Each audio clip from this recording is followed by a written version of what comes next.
The heels of my shoes click against the polished marble floor of my apartment building's lobby. The sound echoing through the emptiness of a Tuesday evening. Another 14-hour workday behind me. Another milestone achieved for Horizon Brands. The client had practically hugged me after my presentation. Everything was perfect. Except for one thing. I glance at my phone again. Still nothing. No texts. No calls. The digital silence is a sharp contrast to the chaos I handle every day. I step into the elevator. Watching my reflection in the mirrored walls.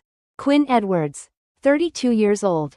Senior PR executive. Wearing exhaustion like an expensive perfume. My green eyes meet mine in the reflection. Searching for something worth celebrating. But the number on my screen remains unchanged. 0 messages. 0 calls. I tell myself it doesn't matter. I'm a grown woman who handles multi-million-dollar accounts. Birthdays are for children, not for someone like me. But when I open the door to my apartment, the small cake I bought for myself that morning sits accusingly on my coffee table. A single candle, unlit, stands in the center of the cake. A pitiful little soldier, waiting for orders that will never come. Happy birthday to me, I whisper to no one. I drop my leather briefcase by the sofa and kick off my heels. Sinking into the cushions, my apartment feels hollow tonight. Despite the care I've taken to decorate it, to make it feel like home. The clock ticks steadily toward midnight, counting down the final minutes of my birthday. My phone remains silent. I reach for my laptop, thinking I'll distract myself with work until this day is officially over. Maybe I'll check that proposal one more time. But instead, my fingers betray me. Opening Facebook. The first post freezes me in place. There's my brother, Miles. A glass of champagne raised high, surrounded by smiling faces. Behind him, a banner reads, "Congratulations on your promotion." My father's arm is around his shoulder. Beaming with pride, my mother stands beside him, grinning up at her son. The timestamp reads, 4 hours ago. My birthday. I scroll down. More pictures. More celebrations. The entire extended family there. Aunts, uncles, cousins I haven't seen in years. All gathered around Miles, celebrating his success. The comments pour in. So proud of our superstar. My father wrote, "The Edwards family legacy continues." My mother added. My hand trembles as I set the laptop down. They didn't forget my birthday. They just chose to celebrate something else instead. Again. And then the memory surfaces without invitation. The memory of me, sitting alone at the restaurant table. 11 years old. A single birthday candle melting into my cake. As I waited for my family to return from Miles's debate competition.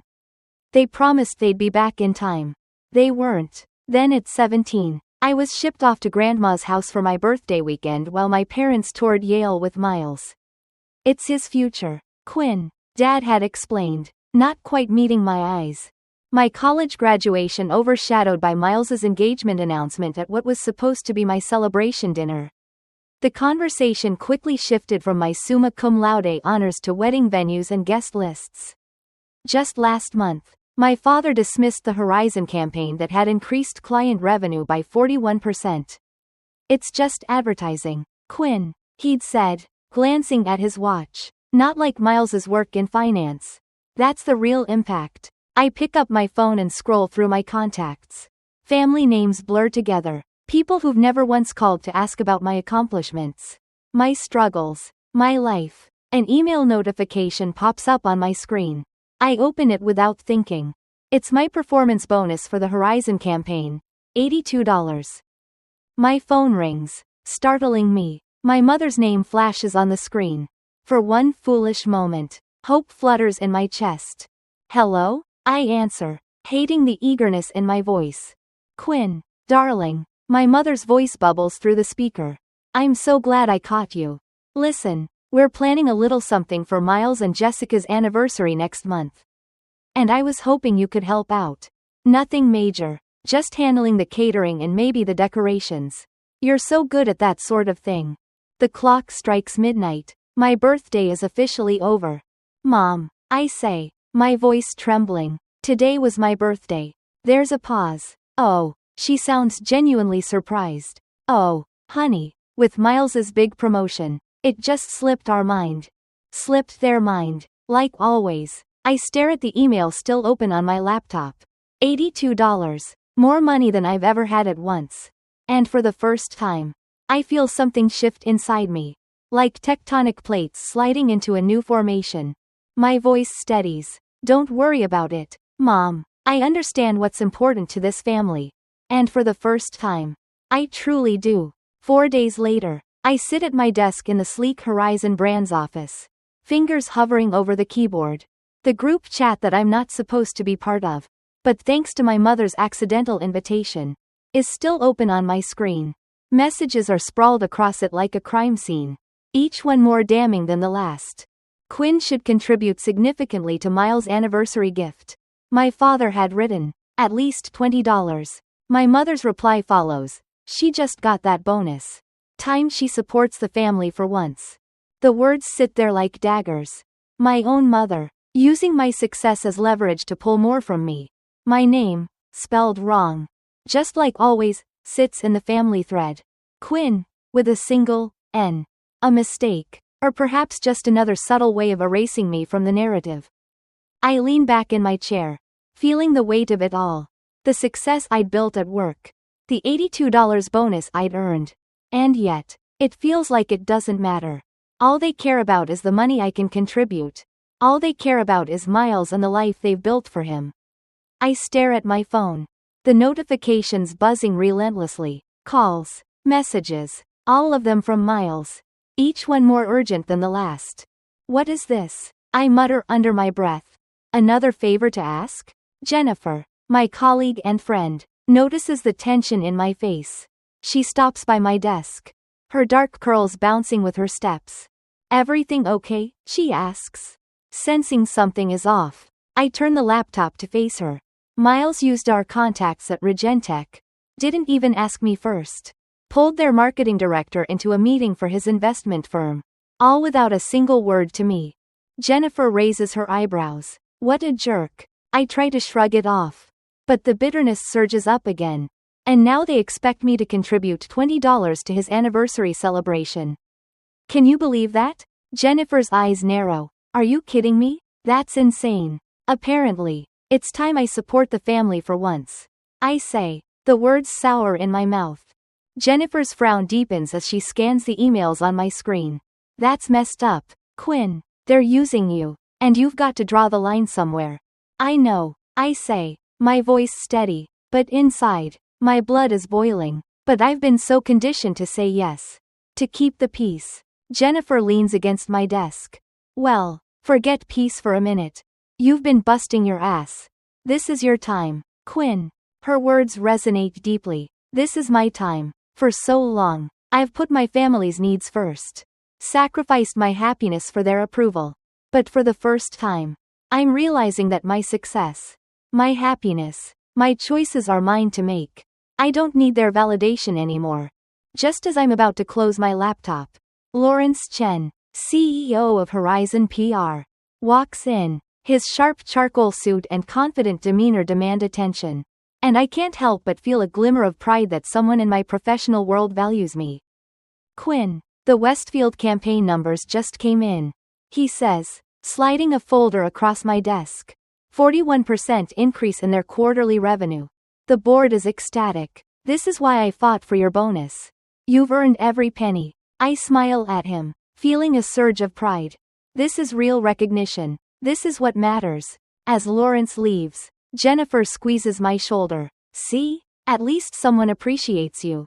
For the first time in a long while, I feel seen. I feel validated, not by my family, but by the people who truly understand what it takes to succeed. The thought of Miles and my parents feels distant, as if I've been given permission to step outside of the shadow they've cast over me for so long. But the peace is fleeting.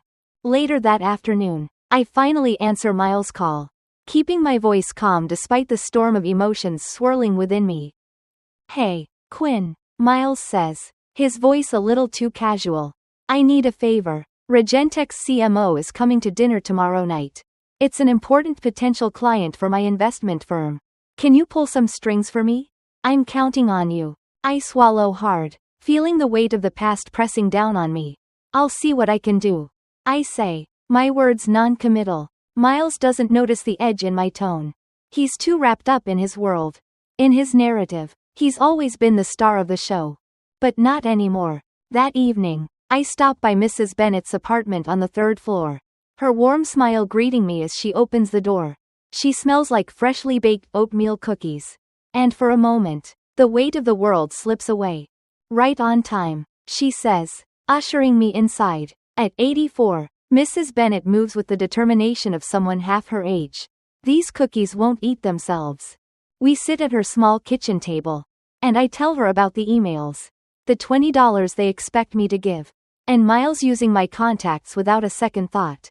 Mrs. Bennett listens intently, her hand covering mine as she leans in. Some parents never see their children clearly.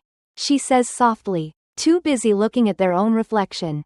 Her words hang in the air long after I leave. They echo in my mind as I prepare for the family dinner I've been dreading for days. The family dinner. The one where I'll be asked to support Miles. To step aside for him. To once again play the role of the invisible sister. But this time, I'm ready for something different. Saturday evening arrives. And the Edwards family mansion stands tall and imposing. Casting a long shadow over Lake Shore Drive. The 3-story structure, built from cold stone and privilege, seems to loom over everything. Including me. The air is heavy with expectations. And as I pull up to the front gate, the familiar knot in my stomach tightens. Inside, the scene is as familiar as ever. My mother, Claudia, flits about with her typical frantic energy, adjusting the flower arrangements with meticulous precision. My father, Richard, stands at the bar, pouring himself a scotch. Miles and his wife, Jessica, sit on the leather sofa, their posture perfect, radiating that unspoken, polished image of success that's been the family's standard for as long as I can remember. Dinner proceeds in its usual choreography. My father dominates the conversation, recounting every detail of Miles's recent promotion as though it were the most important achievement in the world. My mother chimes in with the perfect anecdote. A story of Miles's childhood. Framed by pride, the words flow smoothly, as they always do. I sit quietly at the table, pushing my salmon around on my plate, waiting for the inevitable. It comes with dessert, as expected. Quinn? My father's voice cuts through the soft murmur of conversation. He sets his coffee cup down with such authority that the room falls silent. The weight of his gaze settles on me. We need to discuss your contribution to Miles and Jessica's anniversary celebration. He continues, his words measured and precise, as though rehearsed for maximum effect. The room grows even quieter. All eyes are on me. $20,000 would cover the venue and catering. He adds, as though this is simply a reasonable request. As the only family member with a recent windfall, it seems appropriate. My mother nods in agreement, her pearl earrings catching the light as she adds, family supports family, darling. The words hit me like a slap. Family supports family. I want to scream. To throw every bitter word I've held back for years at them. When had they ever supported me? When had they ever seen me for who I am? Beyond the reflection of their own image? I force the words out. Quieter than I intended. I can't. My father frowns, his face unreadable, not processing my refusal at first. I beg your pardon? I can't contribute $20,000. I say again, my voice growing steadier with each passing second. That's a quarter of my bonus. I have other plans for it. The silence that follows feels thick, suffocating. No one at this table is accustomed to hearing me say no. Not after all these years of quietly playing the role of the dutiful daughter. Always giving more than I've ever received. My father's brow furrows, and the temperature in the room seems to drop. What other plans could possibly take precedence over your brother's celebration? His voice drops, a warning buried in his tone. My future, I say simply. The words hang in the air, weighty and final. For the first time, I feel a flicker of something inside me, something I haven't allowed myself to feel in years. Freedom. My mother's face crumples, the tears that have always been so carefully rehearsed now flowing freely. After all we've done for you, she whispers, her voice thick with feigned sorrow. After everything we've sacrificed, I don't even flinch. What exactly have you sacrificed for me? The question slips out before I can stop it, cutting through the facade of family unity that's held us together all these years. My father rises, his chair scraping loudly against the hardwood floor. I will not tolerate ingratitude in this house, he says, his voice sharp. Your brother is the real achiever in this family. The least you can do is support his success. His words land with a heavy thud, finding the bruise he's been pressing for years. Miles is the golden child. Miles has always been the one worthy of the family's pride. Miles's success has been the measure by which my worth has been evaluated, constantly. Relentlessly. I stand, my legs shaking beneath me. But my voice doesn't falter. I need to go, I say, gathering my purse and slipping it over my shoulder. Quinn, please, don't make a scene, my mother says, reaching for my arm, trying to hold me back. Her voice pleading, but I don't stop. For the first time in my life, I don't smooth things over. I don't retreat into silence. I walk out of the front door, leaving the Edwards family mansion and all its expectations behind me. Guilt trails behind me like a shadow. But something else is there now. 2. Resolution. For the first time in 32 years, I've refused to fade into the background of my brother's life. It feels terrifying. It feels right. I step out into the night air, the chill of it wrapping around me like a cloak. My hands tremble as I grip the steering wheel of my car. But beneath the fear is something stronger, a sense of freedom I've never felt before. I make a promise to myself as I drive away from the house I once called home. This is just the beginning. A week later, things feel different, not in the world around me. Nothing has changed there, but in me. I'm no longer trying to smooth over the cracks in my family's image. I'm no longer the daughter who can be called on to fix everything with a simple, yes. Instead, I'm standing firm, even when the walls seem to close in around me. Every morning, my mother calls at precisely 7:15 a.m. It's like clockwork. I've started leaving my phone in the bathroom while I make coffee, just to get a few minutes of peace before the barrage of guilt trips starts. Quinn, sweetie, my mother's voice greets me as I stand in front of the mirror, applying mascara, trying to calm my racing thoughts. This rebellious phase has to end. Your father hasn't slept properly since that dinner. He's so upset, and you know how he is when he doesn't get what he wants. I roll my eyes but say nothing. The same old script, the same old guilt. Mom, I say, my voice steady, I'm not rebellious. I'm 32. She doesn't hear me. Then why are you breaking our hearts? She asks, the words dripping with self-righteousness. After everything we've sacrificed for you. The mascara wand freezes mid-air as I stare at myself in the mirror, realizing the depth of the lie she's trying to sell me. I've spent my whole life being told how much they've sacrificed for me. But when I think about it, it's all been about them. Their image, their legacy. Not once did I ask for this. Yet I've spent decades under the shadow of expectations that weren't mine to carry. I don't respond. Instead, I hang up on her mid-sentence. I can't listen to this anymore. The day feels different as I go through the motions of work. Interacting with colleagues, handling clients, doing what I do best. Jennifer stops by my desk during lunch, her brow furrowed as she glances at the phone on my desk, which is now silent. You good? She asks, sensing the change in me. I'm fine, I say, the words sounding more true than they ever have before. Just realizing something. Jennifer raises an eyebrow. What's that? I've been living my life for them. I admit, the weight of those words surprising even me. For years, I've been working for their approval. But I don't need it anymore. Jennifer smiles, her expression a mix of pride and admiration. You're finally seeing it, huh? That you matter. You're enough without their constant validation. It feels like the first time I've ever heard those words spoken out loud. I smile back, something inside me shifting once again. The world hasn't changed, but I have. The next day, my father arrives at Horizon Brands, as if he's simply walking through the front door of a company he owns. His tailored suit, his perfectly combed hair, and the air of authority that follows him always seem to turn heads. And it always irritates me. The audacity, the entitlement. Jennifer catches my eye across the conference room, her lips forming the words, code red, before disappearing into her office. I know what that means. My father is here to do what he does best, intimidate. I intercept him near reception, walking toward him with deliberate calm. I know this game, and I'm done playing by their rules. Dad, I say, my tone firm but not disrespectful. This is my workplace. He raises an eyebrow, surprised by my response, but doesn't back down. One would think you'd conduct yourself like a professional in your own company.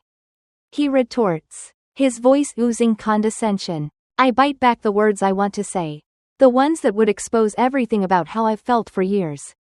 Instead, I lead him down the hallway toward an empty meeting room, the sound of our footsteps echoing in the otherwise quiet office. I have a meeting in 5 minutes, I say, opening the door to the conference room. What do you want? He steps inside, uninvited, his eyes scanning the room as if it's beneath him. Your mother hasn't stopped crying. What do you think this is doing to her? What do you think this is doing to the family? The words sting, but I don't flinch. You've been telling me for years that your priorities come first. That Miles comes first. That your success comes first. And I've spent my whole life trying to prove myself to you. But you've never seen me. Not really. So forgive me if I don't care about your guilt trip right now. He looks at me, his jaw tightening, and for the first time, I don't back down. I don't apologize. The call comes just an hour later. Miles, of course. His voice on the other end is calm, but the anger lingers beneath it. Quinn, he says, his tone carefully neutral. You know Mom and Dad are upset. Why can't you just make this right? We need to come together as a family. For a moment, I'm silent. The urge to apologize is strong. But I fight it. I don't owe them an apology. I don't need to make anything right. Miles, I say, my voice steady. The only thing I need to make right is my life.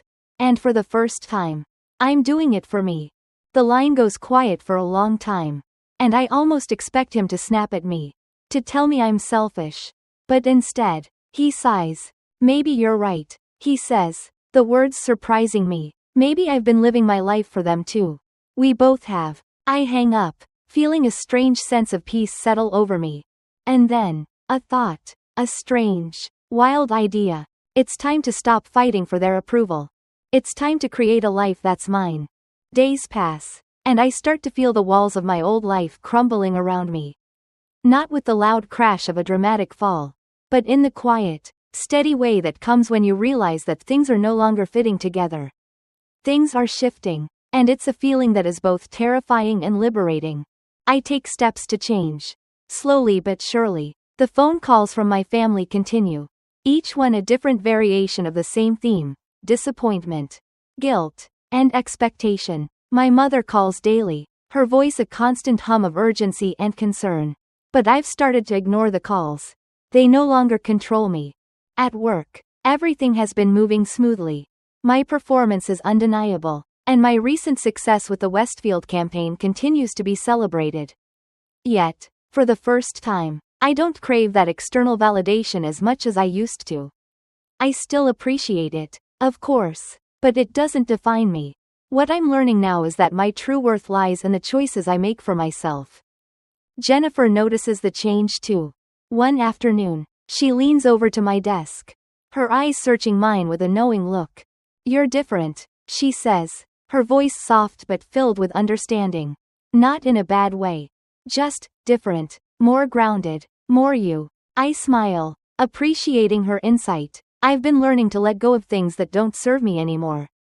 Especially people. She nods, her expression thoughtful. It's hard, though, right? Letting go of people you've been trying to please your whole life? Yeah, I admit, but it's also incredibly freeing. It's only a few days later when something unexpected happens. I'm sitting in my office, looking over a new client proposal, when my phone buzzes. It's a message from Miles, which surprises me. He hadn't called since the dinner with my parents, and I wasn't sure where we stood. I open the message. Can we talk? I know things have been tense, and I just wanted to say, I get it, what you're doing. I've been so focused on being their perfect son. I never realized how much I took you for granted. You don't have to carry that weight for us anymore. I see that now. The words hit me harder than I expected. Part of me wants to ignore it, but another part wants to give him the chance to explain. To let him know that, for once, I'm not angry, I'm just done. I type a response, hesitating at first, but then deciding to be honest. Raw and vulnerable. I appreciate that, Miles. I really do. But I can't keep being the one who has to bend and break for everyone else. I've been doing that for too long. I'm learning to choose myself now. I send the message, and immediately feel a weight lift off my shoulders. There's no more pretending, no more giving in for the sake of family harmony. That evening, as I sit in my new lake house, a glass of wine in hand, the sky outside reflecting the calmness that has settled within me, I realize something. My family will always have their expectations, but I no longer need to meet them. I am creating my own narrative now. My own life. The phone buzzes again. It's a call from my mother. For the first time in weeks. I hesitate. I look at the phone screen for a moment before pressing the button to silence it. Instead, I stand up and walk toward the window. The water outside calm and undisturbed. The sun is setting, painting the sky in shades of gold and orange. And I feel an overwhelming sense of peace. I've made my decision. I've chosen myself. And for the first time, I feel truly free. The days that follow are quieter, but not without their share of internal battles. The truth is, choosing yourself isn't a one-time decision. It's something you have to remind yourself of every single day. And each time I wake up in my new lake house, each time I feel the peace settle in my chest, I know I'm doing the right thing. But the calls, the messages, the guilt trips, they keep coming. It's Sunday morning when my father's voice cuts through the stillness of my apartment. My phone rings, and I know immediately who it is. I sit with the phone in my hand, my thumb hovering over the screen. Part of me wants to pick it up, to hear him out, to listen to the apology I've been waiting for my whole life. But another part of me knows that, even if he apologizes, it will never be enough. I've spent so long trying to make him see me, to make him understand that I am worthy of love, too, but I can't keep fighting for it. Not anymore. Instead of answering, I press the button to silence the call and set the phone back down on the counter. As I take a sip of coffee, I feel a sense of finality. The person I've always been, quiet, accommodating, invisible, is gone. She's been replaced by someone stronger. Someone who is learning to be unapologetically herself. The silence after the call is almost comforting. I take a deep breath and close my eyes, letting the feeling of peace wash over me. For the first time, I feel like I'm truly living life on my terms. Not because I'm angry, but because I'm choosing to be at peace. Later that day, as I prepare for my housewarming party, I feel a wave of gratitude. I've been here for a few weeks now, and I've already started making this space truly mine. The house feels like a reflection of who I am, serene, simple, yet filled with light and love. The doorbell rings, and I smile as I open the door to greet Jennifer, Mark from marketing, and a few colleagues who have quickly become friends. Their laughter fills the air as they step inside, each one carrying a thoughtful gift, each one genuinely excited to be here. It's a small gathering, but it's perfect. We eat, drink, and share stories. Stories that aren't about family drama or corporate achievements. For the first time in a long while, I feel like I belong. I am surrounded by people who appreciate me for who I am, not for what I can give or how well I perform. The party continues into the evening, and I find myself standing outside on the deck, looking out over the lake. The sun is beginning to set, casting a golden light across the water. For a brief moment, I wonder what my family would think if they could see me now. I know they would try to tear this down. They'd accuse me of being selfish. But I don't care anymore. I take a deep breath, inhaling the fresh air, feeling a new sense of freedom settling deep in my bones. This is my life, my choice, my sanctuary. And then, just as I'm about to turn back inside, I hear the sound of an engine pulling into the driveway. I freeze, my heart skipping a beat. It's Miles. He's here. I turn to face him as he steps out of his car. The look on his face a mix of uncertainty and something else, maybe regret. Maybe understanding. He hesitates for a moment before walking up to me. "Hey," he says quietly, his voice softer than usual. Hey, I reply, my tone calm but guarded. I know this might seem out of nowhere. He begins, pausing as if searching for the right words. But I've been thinking a lot about what you said. About how we've treated you. How I've treated you. I was so focused on keeping the family narrative intact that I didn't see how much it hurt you. The apology is slow, almost tentative, and I can feel the weight of it. Part of me wants to embrace it. To tell him that it's okay. But I don't. Not yet. I've spent too many years accepting apologies that weren't followed by action. It means a lot that you're saying this. I say, my voice steady but honest. But actions speak louder than words. Miles, it's not enough for me to hear the apology. I need to see that things are changing. Not just for me, but for you too. Miles nods, his eyes meeting mine. I get that now, and I'm going to work on it. I promise. I watch him for a moment, feeling a sense of relief that I didn't expect. For the first time, I can see the cracks in the family facade. Maybe, just maybe, we're both starting to understand the price of pretending to be something we're not. He steps closer, his expression genuine. Can I stay for the party? He asks. Almost shyly. I smile, the warmth in my chest spreading. Of course. Your family, too. And for the first time in a long while, I feel like I mean it. The evening stretches on, filled with laughter and light that I hadn't realized I was missing. Miles stays for the whole party. And it's strange, but in a good way. There's no tension, no awkwardness. It's as if something has finally shifted between us. And the years of unspoken resentment are beginning to dissolve. The newness of this moment settles over me like a soft blanket. For the first time, we're not pretending. We're just being. We talk, not about work or family obligations, but about real things. His plans for the future. My new life here at the lake. We both realize that, despite our differences, we've been chasing the same thing. The approval and love of parents who were too caught up in their own expectations to give us either. By the time the last guest leaves and the house settles back into its quiet rhythm, I feel a calm that I haven't felt in years. My phone buzzes again, and I'm not surprised to see that it's my mother. I glance at the screen for a moment, but I don't pick up. The days have gone by since I last answered her call. She's left messages, each one more desperate than the last.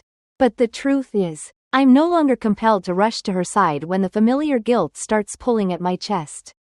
I've stopped seeking her approval. And for the first time, I'm realizing that this is the only path forward. I get up from the couch, walk over to the window, and look out at the lake again. The sky is a soft blue.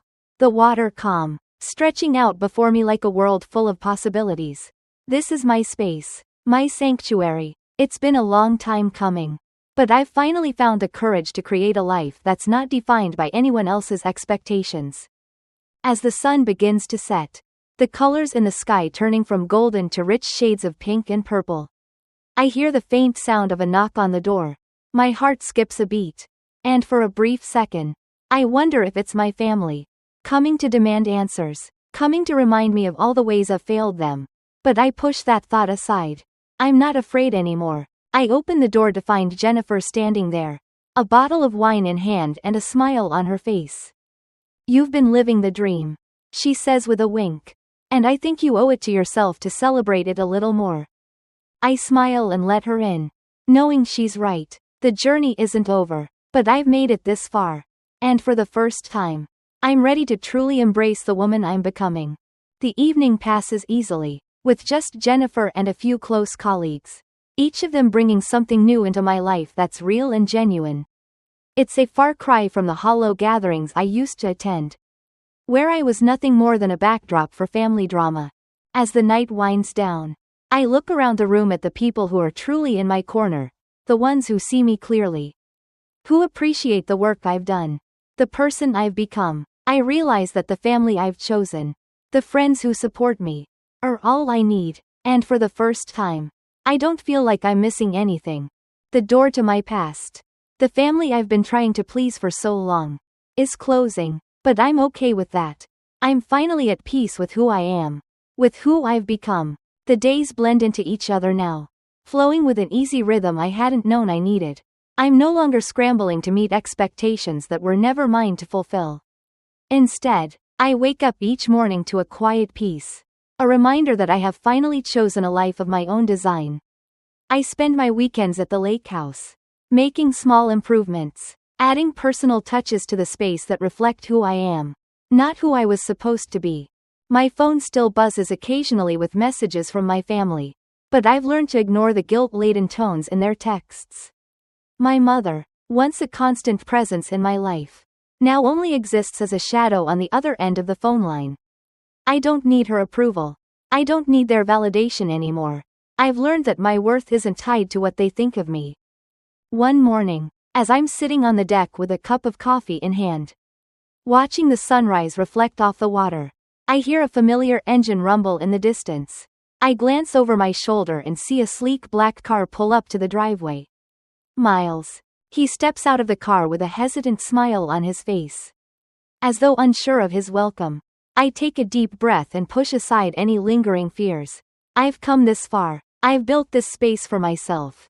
And I've learned to choose who gets to be a part of it.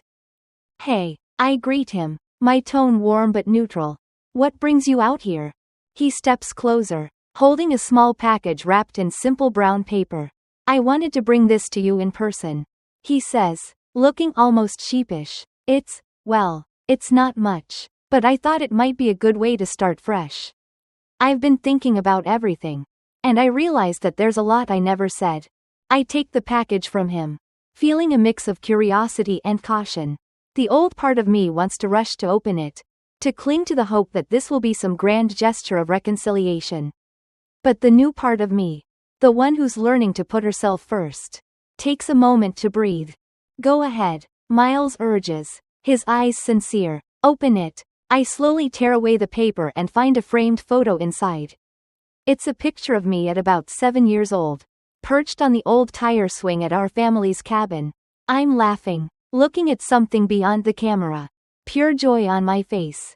I don't remember the moment, but I know the feeling. The unrestrained happiness of being free from expectations, of simply being a kid. It's from Dad's old storage boxes, Miles explains, his voice quieter now. I had it restored. I thought you should have it. Proof that you were always there, even when no one was looking. I'm silent for a moment, taking in the photo and the sentiment behind it. For all the times Miles and I have been at odds, this gesture feels like a step towards something real, something genuine. I take a deep breath, feeling the weight of the years lift from my shoulders. Thank you, I say softly, the words more meaningful than I could have imagined. This means more to me than you know. Miles shifts uncomfortably, unsure of what to say next. But for the first time in a long while, I don't feel the need to fix anything. I don't need to smooth over the past or explain myself. I simply accept this moment for what it is. We've both got a lot to work through, haven't we? He asks, his voice tinged with regret. We have, I agree, meeting his gaze, but I think we're on the right path. He nods, a slow smile spreading across his face. Maybe we can try being real with each other from now on, without all the stuff that's been weighing us down. I nod in return, feeling the sincerity of his words settle in. I'd like that. We stand there for a moment, neither of us saying anything, but the silence between us feels lighter than it ever has before. It's not perfect. It's not the family reconciliation I've always dreamed of, but it's a start, a real start. Later, as the sun begins to set, painting the sky in shades of amber and violet, I find myself standing on the edge of the dock, looking out over the water. My phone buzzes in my pocket again, but this time I don't feel the pull to check it. This time, I let it go. The family dynamics are changing. Slowly, but they are changing, and I'm no longer waiting for their approval to feel complete. I glance over my shoulder at the house behind me. It's more than just a building. It's a symbol of everything I've done for myself. Everything I've built from the ground up. This is my space, my life, my sanctuary. For the first time, I feel truly free. Free to be who I am. Free to live for me. And that's more than enough. The weeks roll by, and with each passing day, I settle deeper into the rhythm of my new life. I spend my days focusing on the work that truly excites me. The kind of work that challenges me and rewards me on my own terms. no longer chasing the hollow praise of people who never saw me for who I was. I find a sense of fulfillment in every project I tackle, every client I satisfy. My career has never been more promising. But it's the peace I've found within myself that feels like the true achievement. As the days pass, I see less and less of my family. The calls from my mother become less frequent, her voice less forceful. There are still the occasional attempts to guilt-trip me. Your father is still upset, Quinn, or, this is making it harder for the family to save face, but each time I hear those words, they lose a little bit of their power over me. I don't need their approval. I've started to realize that I can thrive without it. And without them, I'm no longer waiting for a message or a call to validate my worth. I've found my own validation in the quiet moments of my life. A successful workday, a weekend spent by the lake, a laugh shared with friends who truly see me. Then, one Sunday morning, a message appears on my phone. It's from Jennifer, my closest colleague and now one of my dearest friends. She's been with me through so much of this journey. And I know when she's reaching out, it's something important. Quinn, are you free tonight? It's time to celebrate. I raise an eyebrow, curious. Celebrate what? You. Obviously, she replies. And I can hear the grin in her voice through the screen. You've been doing so much for everyone else. And now it's your turn. We're going out. I've already made the reservation. I can feel the excitement building in my chest. The past year has been filled with challenges and growth. And now, for the first time, I'm actually ready to let go of the old expectations and celebrate myself. The thought of not having to do it alone, of having people who genuinely care and celebrate me for who I am, feels almost surreal. That evening, I slip into a simple yet elegant black dress and step out of my lake house. The cool air refreshing against my skin. As I drive toward the restaurant, I can't help but think back to where I was just a year ago, sitting alone, surrounded by a cake that no one cared to acknowledge, feeling invisible on the day that should have been mine. But now, as I walk into the restaurant, greeted by Jennifer and a few close friends, I realize how much I've changed. This celebration, this moment, is not just about the achievements I've made in my career. It's about the growth I've achieved within myself. The ability to say no to the things that no longer serve me, and to say yes to the things that bring me joy and fulfillment. As we settle into our seats, laughter fills the air, and for the first time in what feels like forever, I feel completely at ease. My friends toast to my accomplishments, but more importantly, to my journey of self-discovery, no longer held back by the weight of family expectations or the pressure to please anyone. I feel truly seen. The night is filled with good food, laughter, and deep conversations that remind me of the kind of people I've chosen to surround myself with. People who see me for who I am, not for what they want me to be. By the time dessert arrives, I'm filled with an overwhelming sense of gratitude, not just for the people around me, but for myself, for the strength I've found to walk away from toxic patterns and to build a life that's entirely mine. As the night winds down, Jennifer pulls me aside, a playful smile on her face. I think it's safe to say, Quinn, you've come a long way, she says, raising her glass to me. And this is just the beginning.